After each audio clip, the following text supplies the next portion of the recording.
blueprint for swinging well, which is to firstly make sure we're setting correctly, to ensure that our weight feels like at setup it's into the left foot here, and will feel like it's over the golf ball to even slightly ahead of the golf ball. And again, the reason why we want to make sure we're set in that position is, one, naturally every golfer will shift to their right hand side. Can't be helped. As the club goes away, our body goes that way. But to avoid this motion here, the feeling of being set into the left side ensures that whilst my centre of gravity and centre of mass here is moving to my right side, I'm still staying in a position where my left shoulder can work down and the pressure is moving down through the lower part of the body into the ground. That's important because when I move through the ball, I can now utilise that ground to push back up and out of to generate power. So the first part we want to make sure we're getting correct is the set into the left side here. It's all about the extension part. So that's your right leg, okay?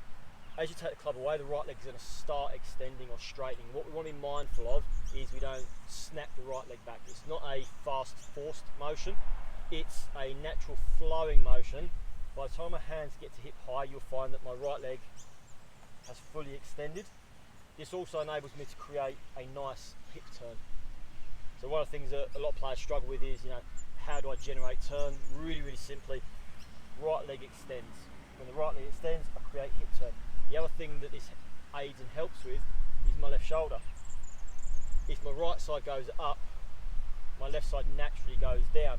So again, that helps me get into a position on my backswing where I feel like I'm more over the golf ball, which enables me to stay more connected and enables me to work through and again feel like I'm getting my weight centralised over the top to avoid those heavy strikes. So get yourself to set, extend. The final part here, guys, is the shift, and this is where a few people have been a little bit confused, I suppose. We aren't trying to rotate open, because every time I try to just rotate my hips open, I'm going to throw my club outside, okay? A few athletes out there can rotate and leave their hands back behind them, but honestly it's so difficult for the average club golfer. So what we try to do, shift to the left. The shift towards the left is only about a 2-inch movement, but it creates space, enough space for the club to feel like it can drop in behind the body. At this point, my club's following my hip line, so you'll see this white line on the ground here. That's actually the direction I'm going to shift my hip. I'm not going to shift it straight across, I'm actually shifting it ever so slightly to the right hand side as we look down to the driving range here. And the reason being is that enables the club to then slip into what we call like a slot or a pocket and follow that through. So you'll see in slow motion, when I get myself set, follow the red line on the way back, extend it through, shift my hip, and the club works down on the inside from here. I will naturally rotate open, so I've pushed. Now my club's going to follow that yellow line, and that's what's going to enable me to hit the draw.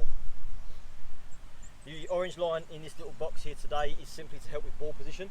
So when we get ourselves set with our 7-iron, should be just in front of the middle of the stance here. I'm going to set myself in, so as we spoke about, I rock into my left side because I've got 20 years of a bad habit. So I'll rock into my left side here, extend on the way back, and shift on the way through.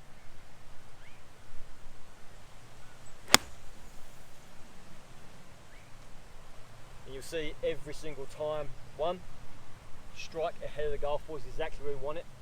The reason why we do set, extend and shift is to control strike, curve and distance.